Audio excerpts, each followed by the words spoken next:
अभिनंदन करता हूं। बहन और भाइयों, यहां की खेपा काली मंदिर, गिद्धेश्वर शिव मंदिर,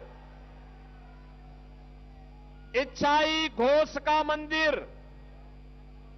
और गोपेश्वर शिव मंदिर, नवा कैलाश मंदिर जैसे 108 से अधिक देव मंदिरों के लिए हमारा कटवा जाना जाता है।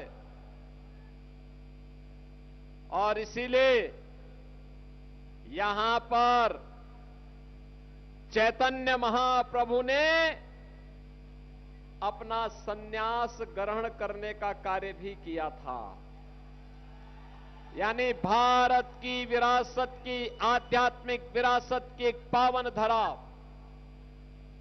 और आप सब इस पावन धरा के साथ जुड़े हैं। इसके लिए आप सभी का मैं अभिनंदन करता हूं। आप सभी को मैं हृदय से अपनी शुभकामनाएं देता हूं।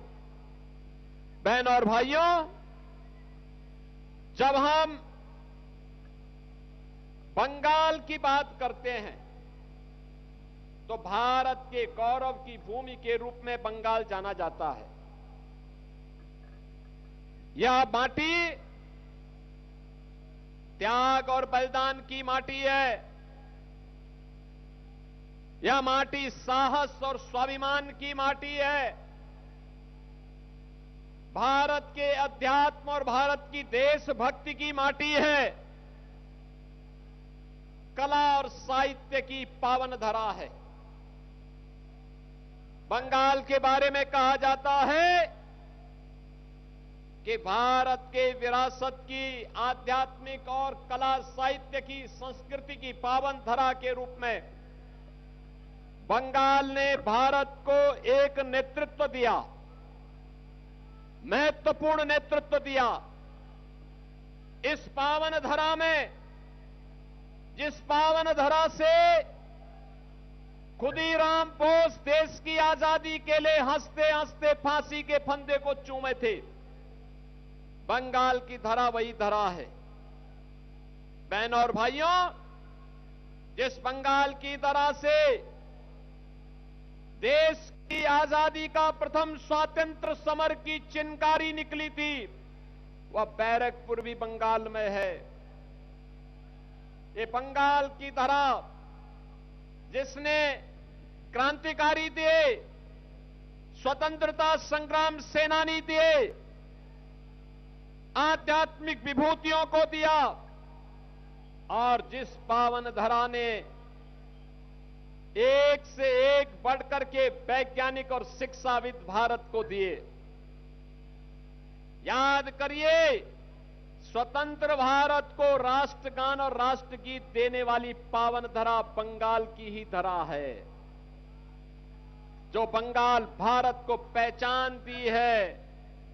बहन और भाइयों, जो बंगाल कभी भारत की कल्चरल कैपिटल के रूप में जानी जाती थी,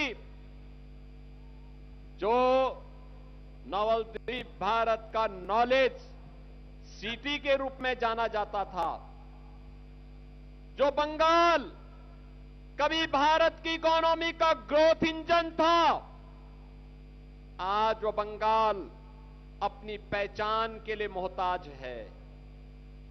आज उस बंगाल में उद्योग धंधे बंद हो रहे हैं, किसानों को उनकी उपज का अच्छा दाम नहीं मिल रहा है, नौजवान को नौकरी नहीं मिल रही है, सरकारी कर्मचारियों को भरपूर वेतन नहीं मिल पाता है, गुंडागिर्दी चरम पर है। बंगाल को पहले कांग्रेस ने, फिर कम्युनिस्टों ने, और पिछले 15 वर्षों से टीएमसी के द्वारा लूटा जा रहा है। मोदी जी के द्वारा जो पैसा दिल्ली से भेजा जाता है, टीएमसी के गुंडे उस पैसे को चट कर जाते हैं। बंगाल के विकास में पैसा नहीं लगता है। और इसीलिए मैं आज आप सबका आह्वान करने के लिए आया हूं आपका आह्वान करने के लिए आया हूं। आपके सामने अवसर है।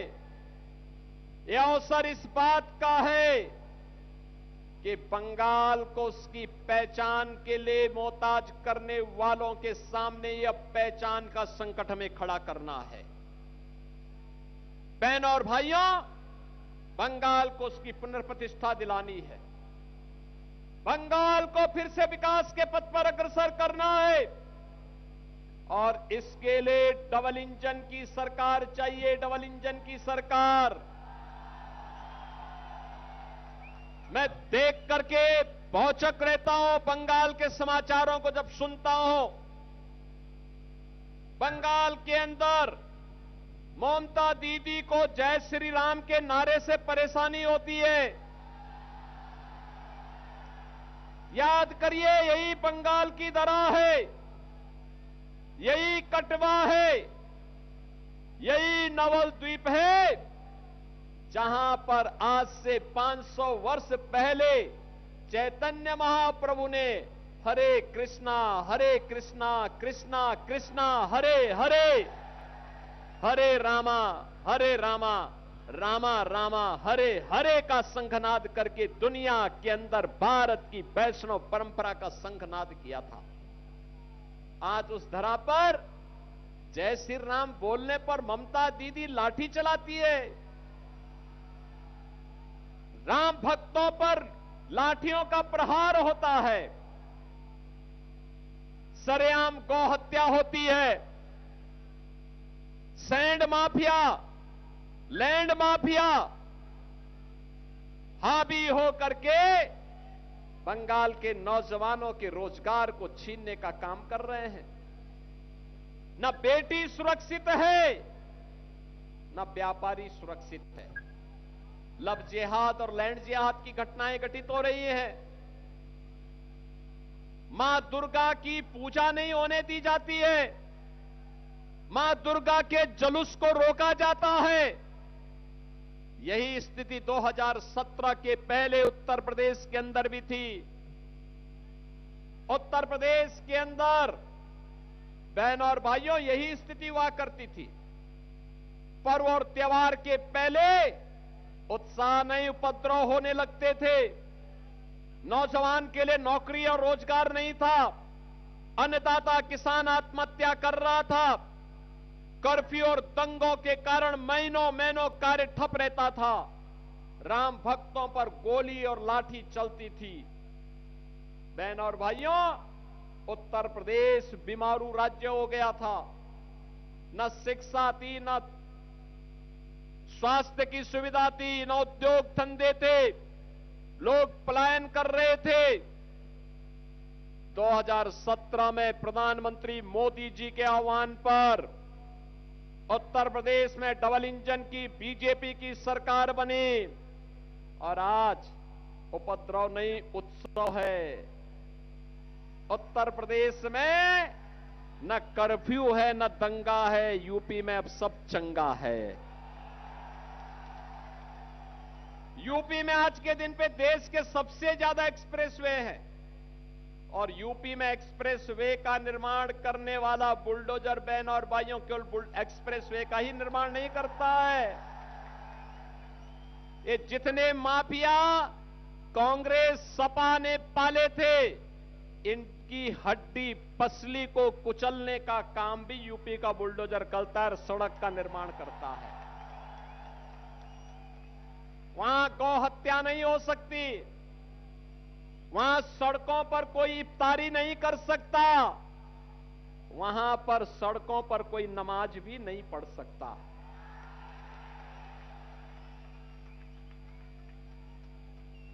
वहां पर किसी मस्जिद से आवाज नहीं आती है। और काशी में आप जाएंगे ना, एक नई काशी नजर आएगी, भव्य काशी नजर आएगी, नूतन काशी नजर आएगी। अयोध्या में आप जाइए। जिस अयोध्या में राम मंदिर का विरोध कांग्रेस करती थी, टीएमसी करती थी, कम्युनिस्ट करते थे, समाजवादी पार्टी करती थी, डबल इंजन की सरकार आई, आसमान की ऊंचाइयों को छूता हुआ भगवान राम का भव्य मंदिर का निर्माण हो गया है।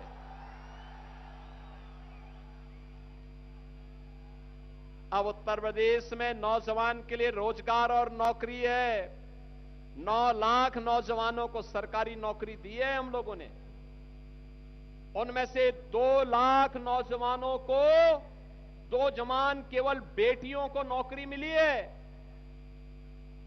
60 लाख नौजवानों को बड़े उद्योगों में और 3 करोड़ से अधिक नौजवानों के लिए यूपी के एमएसएमई यूनिट में नौकरी मिली है। बंगाल में टीएमसी के शासन में 30 लाख नौजवान बेरोजगार हुआ है, उद्योग बंद हुए हैं, क्योंकि टीएमसी का मतलब है terror, mafia Raj and corruption. भय के साए में, टेरर के साए में उद्योग धंधे नहीं लगते, विकास नहीं होता। माफिया राज में विकास नहीं होता। जहां करप्शन होगा वहां उद्योग नहीं लगते हैं। और इसीलिए टीएमसी मुक्त बंगाल इस भाव के साथ 23 अप्रैल को बंगाल के अंदर पहले चरण का मतदान हुआ है। बंगाल के अंदर रिकॉर्ड तोड़ मतदाताओं ने मतदान में भाग लिया। 152 विधानसभाओं में चुनाव, और रुझान बताते हैं 4 मई को जब ईवीएम खुलेंगे तो कमल ही कमल हर जगह खिलता हुआ दिखाई देगा। डबल इंजन सरकार बनेगी तो टीएमसी के गुंडों को सिर छुपाने के लिए जगह नहीं मिलेगी। और मैं तो देख रहा था कि कल टीएमसी के बहुत सारे गुंडे अभी से अपने लिए काम धंधे की तलाश कर रहे हैं। कोई सोच रहा कहां मैं पंचर की दुकान बनाऊं, और कोई अपना झाड़ू लेकर के अब बंगाल की सड़कों पर झाड़ू लगाते हुए दिखा करके अपनी जान बचाने वाले फिरते फिरते रहेंगे। आपने देखा होगा इनकी गुंडागिर्दी को, कैसे इन्होंने बीजेपी के नेता श्री शुभेंदु अधिकारी पर हमला करने का दुस्साहस किया। बहनों और भाइयों, मैं तो अभिनंदन करता हूं आपका। इस अराजकता के खिलाफ आज बंगाल मुखर होकर के सामने आया है। ये यहां पे हजारों की भीड़ इस बात की गवाह है। इतनी भीषण गर्मी में आप लोगों ने प्रतिकार का जो तरीका अपनाया है टीएमसी के खिलाफ, गुंडागिर्दी के खिलाफ, अराजकता के खिलाफ, खुले आसमान के सामने खड़े होकर के ये आपकी साधना है। और इस साधना की सिद्धि 4 मई को जरूर मिलेगी आपको, कोई आपको रोक नहीं सकता है। और इसीलिए मैं आज आपके पास आया हूं आपसे कहने के लिए, अब बंगाल में मोदी जी के द्वारा भेजे जाने वाले पैसे का बंगाल के विकास में ही वह खर्च होगा, कोई कटमनी उससे लेने का साहस नहीं कर पाएगा। जो मांग यहां पर हो रही है, मुझे बताया गया है कि यहां पर जो टीएमसी के विधायक हैं वे लगातार 6 बार से विधायक हैं। उन्होंने अपने परिवार को तो समृद्ध किया है, लेकिन कटवा की तरफ ध्यान नहीं दिया है। उनको विकास से कोई मतलब ही नहीं है। ये परिवारवादी पार्टियां विकास पे ध्यान नहीं देती हैं, स्वयं के विकास पे ध्यान देती है। और इसीलिए मैं आप सबसे कहने के लिए आया हूं, भारतीय जनता पार्टी ने अपने एक योग्य कार्यकर्ता को आपके बीच में उतारा है। बहनों और भाइयों, भारतीय जनता पार्टी ने कटवा से श्री कृष्ण घोष को अपना प्रत्याशी बना करके आपके बीच उतारा है। एक पुराने कार्यकर्ता, बीजेपी में बूथ अध्यक्ष से लेकर के जिले के दायित्व को निर्वहन करने के बाद आज प्रत्याशी के रूप में आपके बीच में है।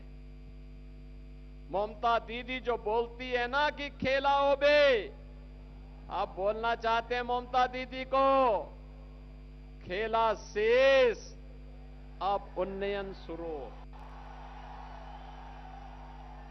बंगाल में खेल शेष हो गया है, समाप्त। अब विकास होगा, क्योंकि कटवा से कृष्णा घोष विधायक होंगे। कृष्णा घोष के विधायक होने का मतलब सैंड माफिया पूरी तरह मिट्टी में मिल जाएगा। कृष्णा घोष के विधायक होने का मतलब आने वाले समय में कोई बूथ कैप्चरिंग नहीं कर पाएगा, व्यापारियों से कटमनी और विकास के, गरीब के विकास के लिए आने वाले पैसे में कोई कटमनी लेने का दुस्साहस नहीं कर पाएगा। कृष्णा घोष के विधायक होने का मतलब रेलवे ब्रिज बन जाएगा, भागीरथी पर नए पुल का निर्माण भी हो जाएगा।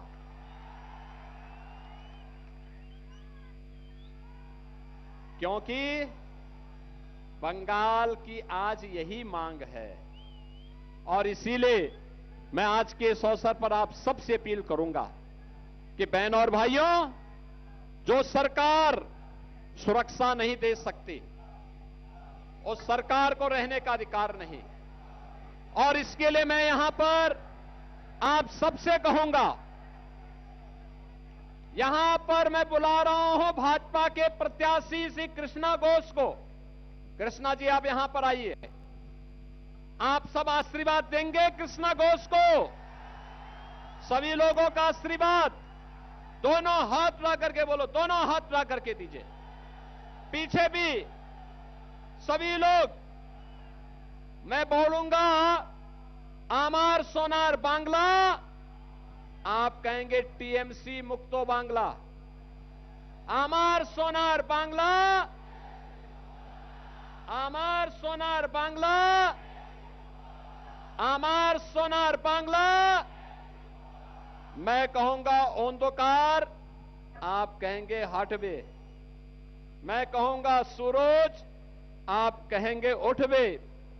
मैं कहूंगा कोमल, आप कहेंगे खिलवे। बोलेंगे ना? ओंदोकार, ओंदोकार, सूरज, सूरज, कोमल, कोमल। मैं कहूंगा पलटानो दोरकार। सब लोग बोलेंगे ना? मेरे साथ बोलेंगे, पलटानो दोरकार, पलटानो दोरकार। भारत माता की, भारत माता की, भारत माता की जय श्री राम, जय जय श्री राम।